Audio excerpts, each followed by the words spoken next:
আপনি মনে করছেন শরীরের ওজন স্বাভাবিক বা আপনি দেখতে একেবারে ফিট বলেই উচ্চ কোলেস্টেরলের ঝুঁকি আপনার নেই? যদি এমনটা ভেবে থাকেন তাহলে সেই ধারণা বদলানোর সময় এখন এসেছে। কারণ উচ্চ কোলেস্টেরল শুধু অতিরিক্ত ওজনের মানুষের নয়, সুস্থ স্বাভাবিক ও পাতলা মানুষের শরীরেও নীরবে বাসা বাঁধতে পারে।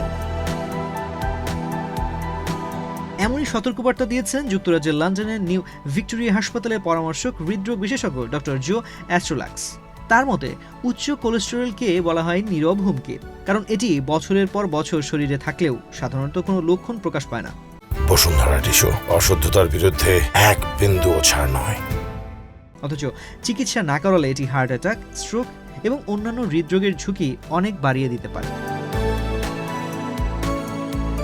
বিশেষজ্ঞরা বলছেন স্বাস্থ্যকর ওজন বজায় রাখা, নিয়মিত ব্যায়াম করা এবং সুষম খাদ্য গ্রহণ অবশ্যই গুরুত্বপূর্ণ, তবে এগুলো কোলেস্টেরলের মাত্রা স্বাভাবিক থাকার নিশ্চয়তা দেয় না। আপনার কোলেস্টেরল স্বাভাবিক আছে কিনা তা নিশ্চিতভাবে জানার একমাত্র উপায় হলো রক্ত পরীক্ষা।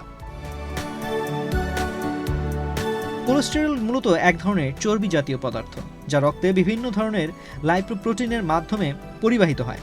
এর মধ্যে এলডিএল বা খারাপ কোলেস্টেরল ধমনীর ভেতরে জমে রক্তনালী সংকুচিত করে এবং হৃৎপিণ্ড ও মস্তিষ্কে রক্ত প্রবাহে বাধা সৃষ্টি করতে পারে। অন্যদিকে এইচডিএল বা ভালো কোলেস্টেরল শরীর থেকে অতিরিক্ত ক্ষতিকর কোলেস্টেরল অপসারণে সাহায্য করে। এইচডিএল এর মাত্রা কমে গেলে হৃদরোগের ঝুঁকিও বেড়ে যায়। ডক্টর অ্যাস্ট্রোলাক্স বিশেষভাবে সতর্ক করেছেন যাদের পরিবারে উচ্চ কোলেস্টেরল বা হৃদরোগের ইতিহাস রয়েছে। তারা নিজেদের সম্পূর্ণ সুস্থ মনে করলেও নিয়মিত কোলেস্টেরল পরীক্ষা করানো অত্যন্ত জরুরি। বিশেষজ্ঞদের পরামর্শ, বয়স, ওজন বা বাহ্যিক চেহারা দেখে নয়, নিজের কোলেস্টেরলের মাত্রা জানুন রক্ত পরীক্ষার মাধ্যমে। কারণ অনেক সময় সুস্থ দেখানো শরীরের ভেতরেই লুকিয়ে থাকতে পারে একটি বড় বিপদ। সময় মতো পরীক্ষা ও প্রয়োজনীয় চিকিৎসাই পারে সেই নীরব হুমকিকে প্রতিরোধ করতে। তো আজ এ পর্যন্তই। স্বাস্থ্য বিষয়ক এমন নানা পরামর্শ পেতে বাংলাদেশ প্রতিদিনের সাথেই থাকুন।